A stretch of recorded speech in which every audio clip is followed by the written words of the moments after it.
আমি সেই সব মানুষদের বিশ্বাসের জন্য আমার কখনো টায়ার্ড লাগে না, যে মানুষগুলো আমাকে বিশ্বাস করে অন্ধের মতো সিনেমা মুক্তির প্রথম দিন থেকেই, ফার্স্ট শো থেকেই যে ছুটে যায়, এই যে উপচে পড়া মানুষ আমাকে বিশ্বাস করে যায়, এত ভালোবাসা দেয়, আমি সবসময়ই তাদের ভালোবাসার কাছে কৃতজ্ঞ। আমি আমার ফ্যানদের অনেক ভালোবাসি, সে দেশে থাক আর দেশের বাইরে থাক, দেশ বিদেশে যেখানেই যারা আছে, স্পেশালি প্রবাসীদের তো ভালোবাসি আমি, কারণ তারা দেশের জন্যই কাজ করে যায়। তো আমিও আপনাদের অনেক ভালোবাসি।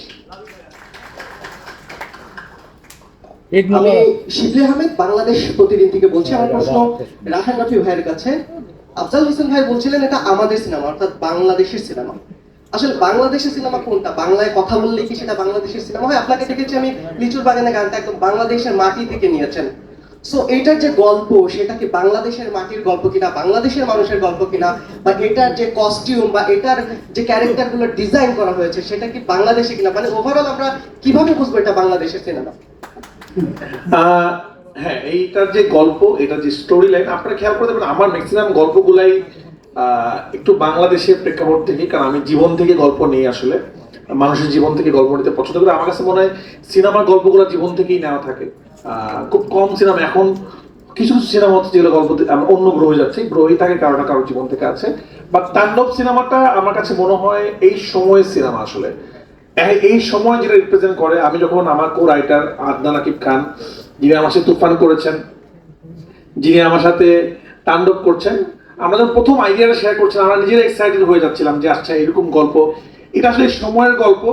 এবং আপনার দেখলে মনে হবে যে আপনার এই টাইম কি দেখছেন। এবং বাংলাদেশে অনেক কথা, অনেক অন্তরে মানুষের মনের কথা, অনেক কিছু আমরা বলার চেষ্টা করেছি সিনেমার মাধ্যমে। আর নিজের সিনেমা নিয়ে খুব বেশি বলতে চাই না। এই সিনেমা এমন একটা গল্প, যতটুকু ফ্ল্যাশ করবো শিবলি ভাই, গল্প ফ্ল্যাশ হয়ে যাবে। আপনি সিনেমা দেখার পর শিবলি ভাই আপনি নিজে আমাকে ফোন করবেন, আমি বিশ্বাস করি, বলবেন রাফি ভাই আসলে এটা দেশীয় সিনেমা, এবং কেন লিচুর বাগান গান আমরা এখানে প্লেস করছি, বা কেন এরকম হয়েছে, কেন মার্কস পড়েছে। আরেকটা কথা আপনাদেরকে বলবো, আপনাদের মাধ্যমে অডিয়েন্সকে বলবো, বাংলা সিনেমাকে আমরা একটা জায়গায়, একসময় বাংলা সিনেমা আমরা শুনতাম সিনেপ্লেক্সে চলে না, সিনেপ্লেক্সে ইংলিশ সিনেমা চলে, বাংলা সিনেমা এখনকার অডিয়েন্স দেখে না, কমার্শিয়াল সিনেমা শুধুমাত্র একটা শ্রেণীর মানুষ দেখে, আপার ক্লাস দেখে না। আজকে আমরা এসকেএস এ টিকিট পাওয়া যায় না, সিনেপ্লেক্সে টিকিট পাওয়া যায় না, ঢাকার বাইরে ঢাকার ভিতর সবাই বাংলা সিনেমা দেখছে। লাস্ট টাইম আমি আমেরিকা গিয়েছিলাম, বাংলা সিনেমা কোনো টিকিট পাওয়া যায় না। এই যে বাংলা সিনেমার জয় জয়কার শুরু হয়েছে, আমরা চেষ্টা করছি ভালো কিছু করার জন্য।